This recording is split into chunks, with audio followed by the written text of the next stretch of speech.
Grabar. Bien.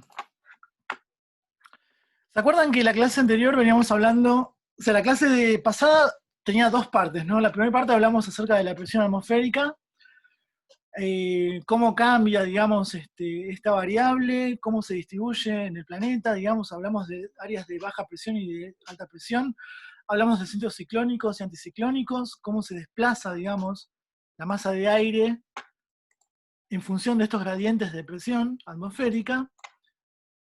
Luego de describir acerca de la presión, pasamos a hablar acerca de los vientos. Y ya les venía adelantando en varias diapositivas este esquema que nos habla acerca de la circulación global o de la circulación general en el planeta. La venimos viendo, digamos, pero la idea es ir haciéndola un poquito cada vez más compleja como para ir sumando la información. Hablamos de un modelo de 3 celdas. Esto significa que en cada uno de los hemisferios tengo 3 fajas de circulación general, una celda polar, una celda media y una celda ecuatorial, que determina un patrón de desplazamiento de los vientos en todo el planeta, ¿sí? un patrón general. Habíamos dicho además que por efecto del movimiento de rotación se producía el efecto de Coriolis, o sea, se genera una fuerza de Coriolis que como consecuencia me produce un desviamiento del movimiento de las masas de aire en las diferentes latitudes del planeta. La fuerza de Coriolis tenía un efecto en el hemisferio sur y un efecto en el hemisferio norte que con respecto a su dirección y sentido eran contrarios, ¿sí? O sea, en el hemisferio en el hemisferio norte hay un desviamiento de las masas de aire hacia la derecha y este mismo desviamiento se produce hacia la izquierda en el hemisferio sur. Por ahora esto, ya vamos a seguir avanzando y vamos a terminar de entender un poquito este diagrama de circulación general de los vientos en el planeta. ¿Y para qué lado sería ciclónico? ¿Hacia la derecha? No, momento, a ver, está buena la pregunta, Santi. Ciclones y anticiclones, o sea, centros de alta y de baja presión que emiten y que, o sea, que tienen vientos divergentes y vientos convergentes, los vamos a tener en ambos hemisferios, ¿sí? Voy a volver unas diapositivas para atrás para contestar esa pregunta, Santi. Esto era toda la primera parte. Esto es lo que Santi está preguntando, ¿sí? Estos dos esquemas de centro ciclónico de baja presión y centro anticiclónico de alta presión están dibujados para el hemisferio sur. ¿Por qué?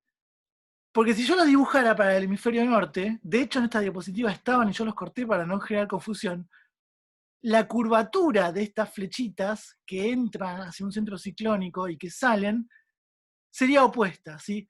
Quiere decir que, por ejemplo, esta flechita roja, en vez de estar curvada en este sentido, tendría la curva en este sentido. ¿Me ven el cursor, lo que estoy marcando? Tendría que haberla dejado. Luego, este sentido de esta flecha en el hemisferio norte sería en este sentido, ¿sí? Serían flechas que muestran patrones de curvatura opuestos en un hemisferio y en el otro. ¿Cambia el sentido en un centro ciclónico si es convergente? No, un centro ciclónico de baja presión en los dos hemisferios norte y sur son convergentes, ¿sí? Las masas de aire se desplazan desde sitios de mayor presión hacia sitios de menor presión. En un centro ciclónico, por ejemplo, yo tengo más presión afuera, menos presión adentro. Es un pozo de presión en el aire. Entonces el aire se me cae adentro de ese pozo, por decirlo de alguna manera. Lo que cambia por el efecto Coriolis en el hemisferio norte y el hemisferio sur es el sentido de la curvatura, la forma de la curvatura de estas flechas convergentes. Paso al centro anticiclónico, un centro de alta presión. Ahora yo tengo un centro de alta presión divergente. Esto quiere decir que las masas de aire se desplazan desde el centro, donde hay mayor presión atmosférica, hacia la periferia, donde hay menor presión atmosférica. Ya sea en el hemisferio sur o en el hemisferio norte, en un centro anticiclónico el fenómeno es el mismo. El aire se hace divergente. Va desde el centro hacia la periferia. Lo que cambia de nuevo va a ser el sentido, la forma, la curvatura que sufre ese aire, ¿sí? Que se está desplazando. Ahora, no voy a tener las flechas en este sentido, como están dibujadas en este esquema. Si me voy al hemisferio norte, las flechas van a tener la curvatura opuesta, van a ser dobladas para el otro lado. Todas, ¿no? Alrededor del centro anticiclónico. Todas mirando dobladas o curvadas en sentido opuesto. Es muy sutil, o sea, digamos, la pregunta, para contestar la pregunta de Santi, los centros ciclónicos o anticiclónicos funcionan de igual manera en el hemisferio norte y en el hemisferio sur. El centro ciclónico recibe viento convergente, el centro anticiclónico diverge, emite viento divergente, movimiento de aire divergente. Lo único que cambia es la curvatura o el sentido de ese desplazamiento, de ese flujo de masas de aire. ¿Por qué cambia? ¿Por qué se dobla para un lado? ¿Por qué se dobla para el otro? Por efecto de la fuerza de Coriolis. ¿Cómo se explica la fuerza de Coriolis? O sea, está bastante discutido cómo se explica la fuerza de Coriolis. La principal sospecha es que es el movimiento de rotación del planeta.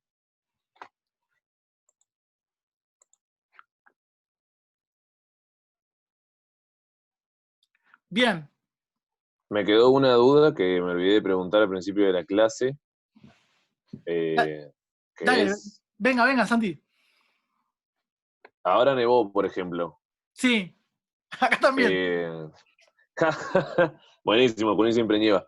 ¿Cómo se mide eso, por ejemplo, en el pluviómetro? El pluviómetro no me recogió la nieve. Se congeló todo el agua que tenía y ahí quedó. Perfecto, excelente pregunta, porque hoy justo cuando miré mi pluviómetro digo, che, ¿yo te debería hacer esta aclaración o no? Me imagino que todos ya la manejan. Buenísimo, Santi, porque me hiciste acordar. Las precipitaciones de nieve, o sea, hay dos formas de medirla. O yo mido centímetros acumulados, ustedes sabrán, o sea, es la más coloquial de todas, la que más todo el tiempo se dice como nevaron tantos centímetros, o yo puedo colectar en el pluviómetro ese volumen de nieve que precipita, que cae, sólida, y luego cuando se derrite la convierto a precipitación líquida, ¿sí? Así que la recomendación es, la nieve que se le juntó en el pluviómetro, dejen que se derrita, que se haga líquida, y luego midan los milímetros acumulados líquidos en agua, ¿sí?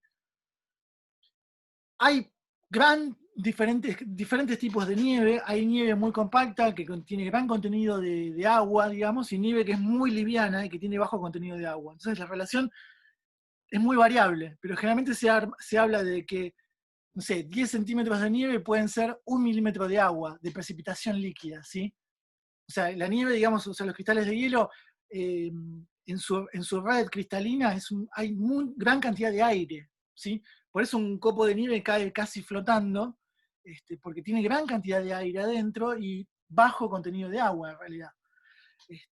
Así que la respuesta a Santi es, la nieve que se le juntó en el pluviómetro, no la saquen, no la retiren.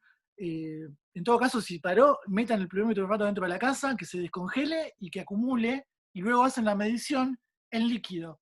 El desnivel, digamos, en milímetros acumulados como agua, como si fuera precipitación líquida.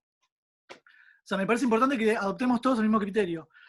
Podríamos también, si alguno se anima, quiere o prefiere, si se acumuló o no, porque acá, por ejemplo, ahora no quedó nada de nieve, o sea, ya como si no hubiese nevado. Salir con la reglita y medir. Y eso también se puede sumar a la planilla, digamos. O sea, tal hora, tantos centímetros acumulados. Bien. Sigo. Vuelvo, digamos, a la parte a la diapositiva donde estaba en la presentación.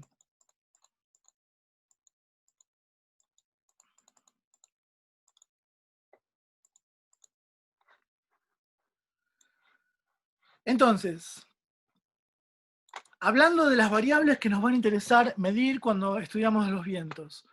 La variable número 1 va a ser la dirección, digamos, de dónde proviene el viento, o sea, cuál es su sentido de desplazamiento, ¿sí? Entonces, la dirección del viento viene definida por el punto del horizonte del observador desde el cual sopla, o sea, de dónde proviene. Internacionalmente se usa la rosa de los vientos, o sea, está dividida en 360 grados, tienen que estar familiarizados con esto, los puntos cardinales, norte, este, oeste, sur, Luego hay noroeste, noreste, sudeste, sudoeste. Esos serían, digamos, mis 4 puntos de referencia principales. Luego van a haber una serie entre norte y noreste, nor-noreste, este-noreste. O sea, esto ya, digamos, es una resolución más fina respecto a la dirección del viento. Generalmente se usan los 4 puntos cardinales y 4 puntos subcardinales, que hacen, digamos, a la dirección dividida en 8. La forma también de trabajar con la rosa de los vientos es dividirla en grados. Esto me indicaría, digamos, que el cálculo se realiza tomando como origen el norte, o sea, norte es 0, norte además también es 360, pero yo lo que hago es ir viendo la dirección del viento en un sentido horario, o sea, de izquierda a derecha, ¿sí? Entonces, por ejemplo, si una dirección perfectamente noreste es de 45 grados noreste, ¿sí? Luego, una dirección perfectamente este son 90 grados respecto al norte, ¿no? Bueno, el norte es el 0, hacia allá son 90 grados. Y así. O sea, esto no tiene mucha, digamos, mucha complejidad, así que o sea, cualquier duda después lo consultan. La otra variable que nos interesa, además de la dirección, va a ser, digamos, la intensidad o la velocidad, ¿sí? Entonces, el aparato, el instrumento, digamos, por excelencia, para ver, digamos, la velocidad, la intensidad, va a ser el anemómetro. Perdón, me estoy olvidando una cosa. Digamos, o sea, la rosa de los vientos es para indicarla gráficamente, pero el instrumento que nos va a dar la dirección es una veleta, ¿sí? Entonces, la veleta, digamos, es esta aleta que, o sea, nos va a indicar, digamos, la dirección y sentido, y luego nos permite posicionar en un cuadrante la dirección de donde proviene ese viento, ¿sí? O sea, una rosa de los vientos por sí sola no nos va a decir, digamos, la dirección del viento. Yo necesito que esa rosa de los vientos esté asociada o acoplada a una veleta, ¿sí? Digamos, una particularidad que tienen estas veletas que indican la dirección es que tienen que estar a un mínimo de 10 metros de separación del suelo. Entonces no tengo ningún tipo de turbulencia o de cambio de dirección por efecto del rozamiento con la superficie del suelo, ¿sí? Ahora sí, pensando en términos de velocidad,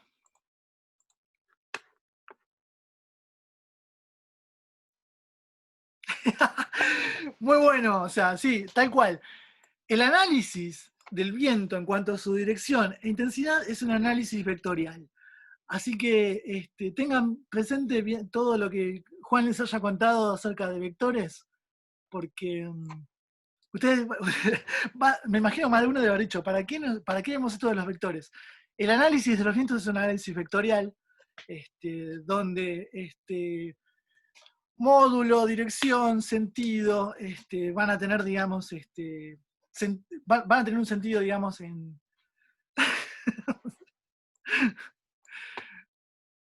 Yo les cuento la parte linda igual, así que no sé, después arréglense con los vectores.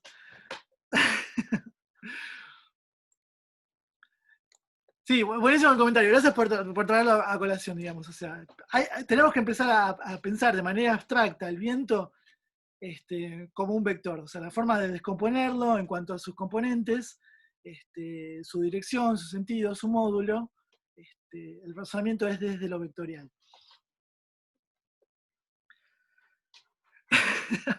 Un horror, dice Belina. Bien. Entonces, ya tenemos cómo medimos la dirección, pasamos a cómo medimos la velocidad. Ahora, nuestro instrumento por excelencia va a ser el anemómetro, ¿sí? El anemómetro básicamente es un molinete de brazos, o sea, es un molinete, es un, digamos, un rulemán con un eje vertical de rotación, tiene estas paletas que expuestas al viento giran, y la frecuencia de giro se registra, digamos, en un sensor, digamos, en un logger, que nos permite ver cuál es la cantidad de vueltas, o la frecuencia, digamos, la cantidad de giros por unidad de tiempo. Eso se convierte luego de manera directa a velocidad de desplazamiento. Y acá ven que este aparato tiene todo integrado. Tiene la veleta, que marca la dirección, y el anemómetro de arriba, que está marcando, digamos, girando, está dando un registro o sensando, digamos, la velocidad.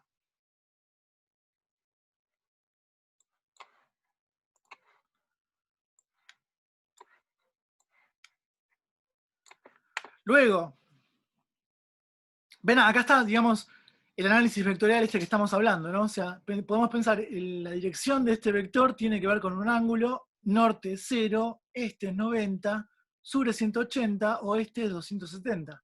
Era un poquito digamos, el tratamiento en grados sexagesimales para la dirección de la rosa de los vientos. Luego, un vector representa a ese viento, digamos. Esto en cuanto a su dirección, y ahora vamos a ver qué significan estas pestañitas, estas patillas, digamos, que tienen un sentido también.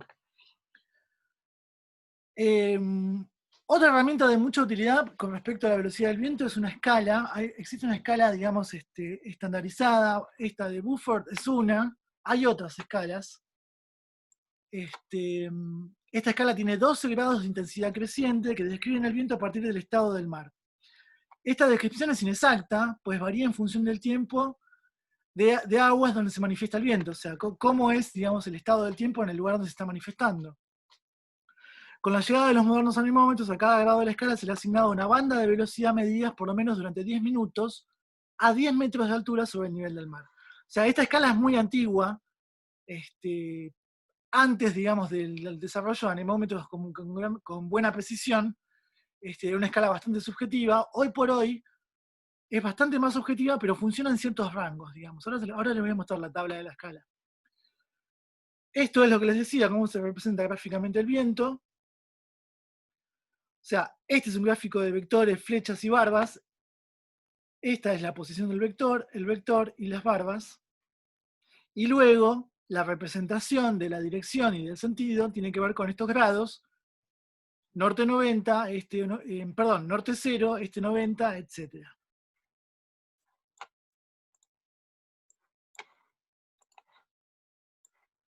Esta es la escala Buford. Del 1 al 12, la velocidad en nudos, la velocidad en kilómetros por hora. ¿Cuál sería, digamos, en castellano? En castellano más bien español, ¿no? Porque hay palabras que nosotros no usamos. ¿Cómo se define coloquialmente a esa intensidad de viento? La fuerza ve que están del 0 al 12, la velocidad en kilómetros cuadrados es de 0 a 2 kilómetros cuadrados, de 2 a 6, de 7 a 11, hasta más de 118 kilómetros por hora. Estos son los efectos sobre el mar, y estos son los símbolos de representación. Ahora voy a hablar un poquito más acerca de los símbolos.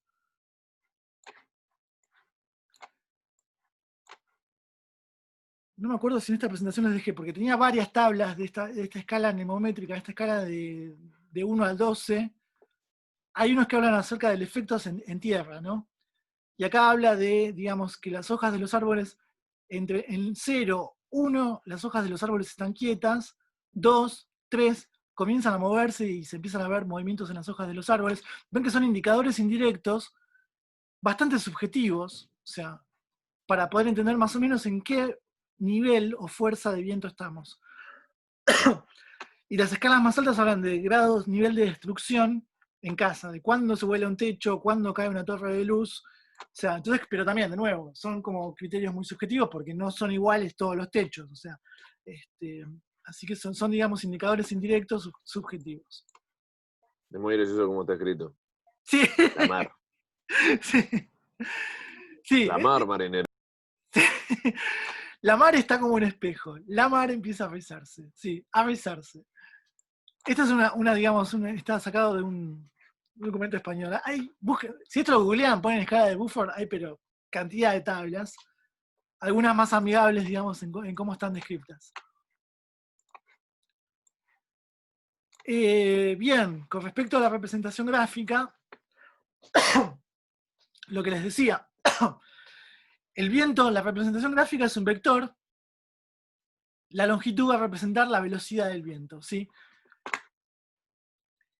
O sea, una forma es un simple vector, o sea, una línea gráfica donde cuanto más larga, mayor es la velocidad. y ese largo de ese vector es proporcional a la velocidad del viento. Otra forma es, donde ya no me interesa el largo del vector, el largo de la flecha, y le empiezo a agregar estas barbas. La velocidad del viento se representa teniendo en cuenta la escala gráfica siguiente. La barba de menor longitud, esta pestaña corta, esta barbita corta, equivale a 5 nudos. ¿Sí? La barba larga son 10 nudos. El triángulo son 50 nudos. Si queremos representar 70 nudos, hacemos un triángulo 50 más 10 más 10. Esto es un vector de viento que me está representando un viento de 70 nudos por hora. Luego, o sea, hay escalas de conversión también. O sea, este sistema de graficar el viento con estas convenciones es para nudos. Pero hay formas de convertir nudos a kilómetros por hora. Y luego puedo convertir esos nudos, si no, a metros por segundo. ¿Sí? Entonces, un nudo representan 0,5 metros por segundo. Un nudo son 1,8 kilómetros por hora. ¿Sí? Así que esta es la forma, digamos, de representar en un mapa, de una manera gráfica, la velocidad del viento.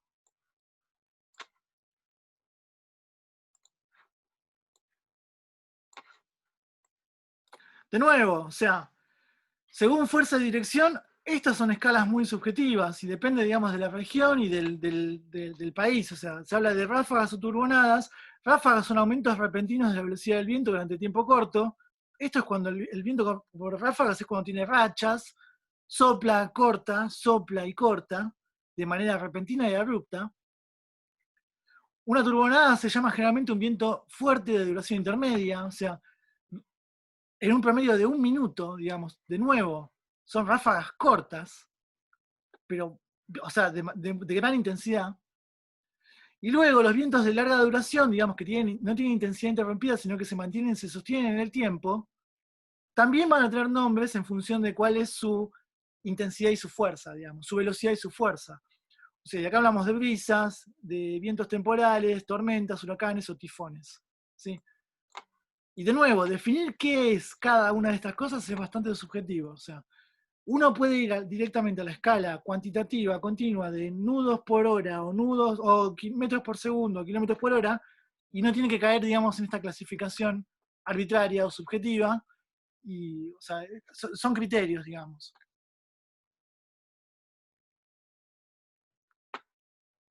Buenísimo, ahí Abel está aportando que del Wind Guru está bueno ver el tema viento, ráfagas, velocidad y dirección del viento. Sí, el Wind Guru tiene buenas herramientas para analizar el viento. También tiene una escala, digamos, colorimétrica, me parece, ¿no? O esas de temperatura. No estoy tan al día con el Wind Guru porque hace mucho que no entro. Yo estoy usando YR, con la aplicación del teléfono también la pega, pero. Y la intensidad del viento es Hola, bastante buena. Pablo. Sí, te escuchamos, Abel. ¿Cómo andan? Que el Winguru tiene escalas colorimétricas para casi todo, para precipitaciones, para velocidad del viento, para temperatura también. Es bastante intuitivo, tiene mucho colorcito. Bastante Buenísimo, sencillo de buenísimo. usar. Y además te convierte, vos pones el cursor sobre donde dice, por ejemplo, kilómetro por hora, y te lo pasa a nudo, te lo pasa a metro por segundo. Tiene Sí, una genial. conversión automática. Buenísimo. Sí. Sí, porque, o sea, digamos, el sistema de convención internacional es bastante poco amigable. O sea, la verdad que uno no habla otro, no piensa en nudos, digamos. Che, ¿hay de Winguru aplicación para el teléfono? ¿Saben? ¿O sabés, Abel? No, yo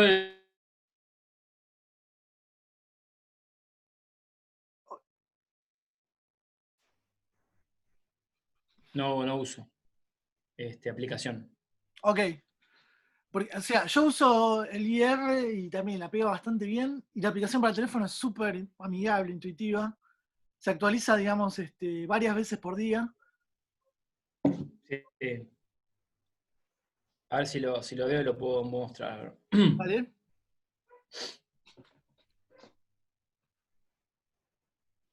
Sí, yo también uso del teléfono directamente las aplicaciones. Sí, desde el... Claro. A ver si... A ver si me ven. A ver si se ve esto.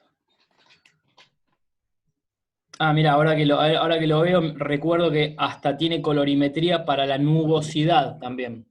Ah, qué piola, buenísimo. Y tiene registro de nubosidad en altura, tiene nubosidad alta, baja y media. Genial. Sí, me acordaba de todos esos gráficos, está bueno. Fíjate lo que está abajo en azul son las precipitaciones. No, está bastante piola, ¿eh? Súper completo. Requiere un ratito, ¿eh? Te te tenés que sentar toquetearlo, investigarlo un poco, pero lo sacás al toque. Va Genial, bien. buenísimo. Podríamos armar, ¿no? Después del parcial algo para trabajar, digamos, con aplicaciones o programas de pronóstico. Así también, o sea, intercambiamos, o sea, a ver cuál es el que mejor la pega o cuáles usamos. Me parece que está bueno, es una aplicación que uno usa todos los días, digamos, o si a uno le interesa, ¿no? Pero, Voy a investigar a ver si hay aplicaciones para el celular, así completitas como el Winguru. Voy a buenísimo, investigar un poco. buenísimo, Eh, buenísimo. Les Sí, cuento pero si podemos averiguo. seguir discutiéndolo, o sea, a ver si después terminamos sacando a ver cuál nos conviene usar. Buenísimo, Ale, gracias. Ale dice que no le cree mucho al Winguru con las temperaturas.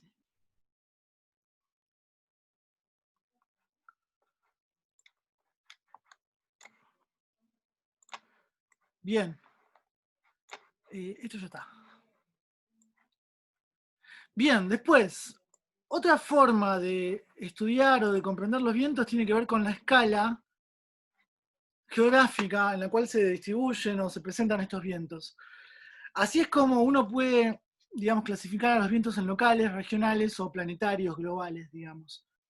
Entonces los vientos regionales van a ser los que están determinados por la distribución de la Tierra y el mar, como así por los grandes relieves continentales. O sea, la presencia, digamos, de líneas de costa, cordilleras, cordones montañosos, son los que van a determinar, digamos, la distribución de estos vientos regionales.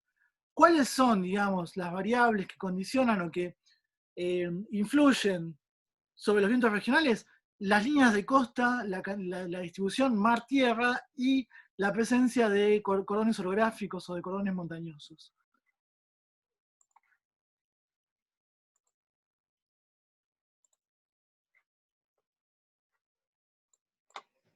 Exacto, el sonda es un viento regional. O sea, y de nuevo, en términos de la genética, de cómo se origina ese viento regional, tenemos que tener presente la presencia de la cordillera de los Andes, sobre todo del macizo central, ¿no? De los Andes centrales, de Mendoza y San Juan. O sea, no lo puse como ejemplo hoy, porque no tengo una diapositiva. Hablamos un poquito del efecto orográfico o de las montañas sobre la distribución de los vientos, sobre las precipitaciones, hablamos más bien. Podríamos, lo voy a anotar para las clases de repaso, que analicemos un poquito el fenómeno del sonda.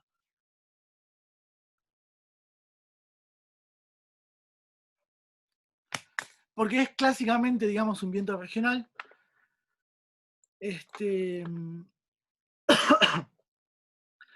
La otra escala, digamos, una escala de mayor resolución, puede ser una escala local, y representan, digamos, el desplazamiento del aire desde zonas de alta presión a zonas de baja presión, lo mismo de siempre, y podemos hablar de brisas marinas y terrestres, o brisas de valle, o brisas de montaña. O sea, brisa de nuevo, o sea, el efecto de la presencia del mar o líneas de costa, pero a una escala más acotada, ¿no? Y mismo en un valle, de nuevo, la presencia orográfica o de montañas o de cordones que impiden el libre desplazamiento de masas de aire, también condiciona la presencia de vientos locales. Hay dos definiciones. Una es la de viento catabático, esto es vientos que descienden desde las alturas hasta el fondo de los valles. Es un deslizamiento al ras del suelo, de aire frío y denso.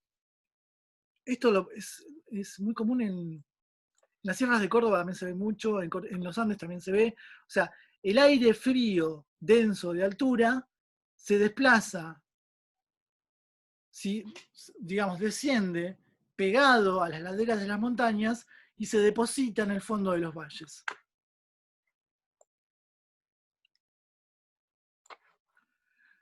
Uy, perdón. Luego, el viento anabático es un viento ascendente desde zonas más bajas hacia zonas más altas. Estos vientos catabáticos y anabáticos son corrientes ascendentes o descendentes. Y de nuevo, lo que va a definir qué sube y qué baja tiene que ver con la temperatura, ¿no es cierto? O sea, el viento o sea, voy a explicar primero la brisa marina para que después se entienda mejor esto de catabático y anabático. Ahí Leopoldo está hablando del viento Puelche. Sí, en realidad el Puelche es más del este, ¿no? O sea, del lado opuesto a la cordillera. Claro, de la estepa, sí. O sea, nosotros tenemos un régimen de viento acá donde el predominante es sur-oeste, ese sí viene de cordillera, y esporádicamente tenemos el Puelche del este, digamos, del lado de la estepa.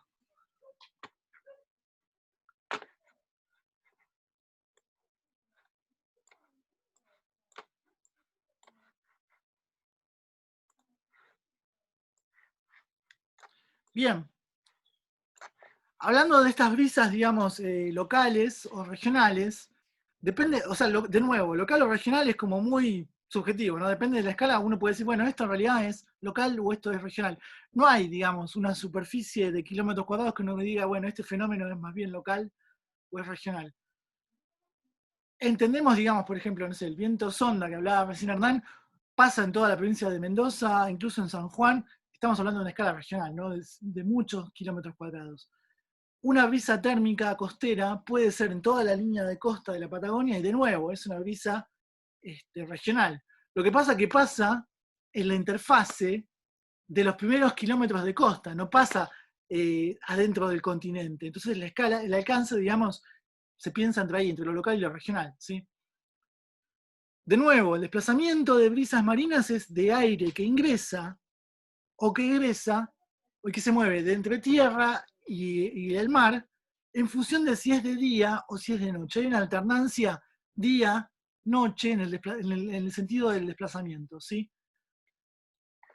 Entonces, durante el día, o sea, las brisas marinas que se producen por la diferencia existente en el proceso de calentamiento del mar y de la tierra, por la acción de la radiación solar. Ya lo dijimos, ¿no? Las masas de aire se desplazan por cambios de presión. Los cambios de presión se explican por diferencias de temperatura. Piensen, o sea, dos superficies con comportamientos, digamos, termodinámicos completamente diferentes, como son el mar y como es la tierra firme. El agua del mar tiene diferente índice de refracción, diferente calor específico, diferente tasa de albedo. Entonces, la radiación solar impacta, genera un cambio de temperatura diferente al cambio de temperatura que uno puede tener en tierra. De nuevo, cuando uno piensa en tierra, no es todo lo mismo, no son todas playas de arena. Uno puede pensar en diferentes tipos y tasas de calor absorbido por diferentes tipos de terreno, ¿sí? Entonces, durante el día, a medida que el sol asciende, va calentando la tierra más rápidamente que el agua del mar. Generalmente, la tierra tiene mayor tasa de absorción de calor. La tierra va calentando el aire en contacto con ella, el aire que está en contacto con la superficie firme, se va calentando. Este aire, por convección, asciende. O sea, de nuevo, corrientes convectivas, siempre estamos hablando del mismo fenómeno, ¿no? El aire que se calienta automáticamente asciende y tenemos una corriente convectiva. Se hace más ligero, se hace menos denso, gana altura. Y el lugar que desplaza, digamos, este aire que se calienta y asciende, deja un vacío, deja un hueco de presión que es ocupado por la brisa marina. El aire se desplaza porque está a menor temperatura, es más denso, está depositado pegado a la superficie y pasa a ocupar el volumen desocupado por las brisas convectivas, por los movimientos convectivos de aire que se calienta. Esto hace que se genere un gradiente térmico, que a la vez origina un gradiente de presión, causa desplazamiento del aire de la zona de mayor presión en la superficie del mar a la de menor presión en la superficie de la Tierra. Así se genera durante el día una brisa proveniente desde el mar. Hasta acá nada nuevo, ¿no? Es más o menos un poquito un repaso de todos los fenómenos que venimos viendo. Dijimos, esta brisa marina es un fenómeno que tiene una alternancia día-noche. Ahora, durante la noche, cuando la radiación solar desaparece, el sol se puso, la superficie del mar conserva más tiempo el calor captado durante el día que la Tierra. Esto es porque el agua funciona como un amortiguador y retiene el calor digamos, que recibió por la radiación solar durante el día. Tiene mayor inercia térmica de calor absorbido. Esto hace que la Tierra se enfríe con mayor rapidez porque tiene menor inercia. La Tierra además, ¿se acuerdan de este fenómeno de inversión, ¿no? Cómo la Tierra pierde radiación infrarroja de onda larga ganada durante el día y eso le produce pérdida de calor, descenso de la temperatura. Entonces ahora el sistema se invierte. El aire que se calienta es el aire que está en contacto con la superficie del mar. Se calienta, asciende, desplaza, deja un hueco de presión y el aire frío de tierra se desplaza a cubrir con este hueco de presión. Y ahora el desplazamiento del aire se produce desde tierra firme hacia el mar.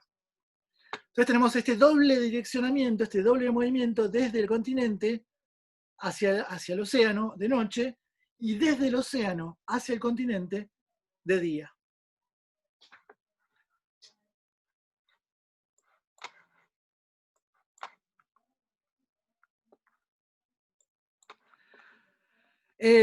Chicos, chicas, estamos a menos de un minuto. Corto y me quedo con la pregunta de Hernán. El mar absorbe la energía. Ahora cuando volvemos charlamos de esto.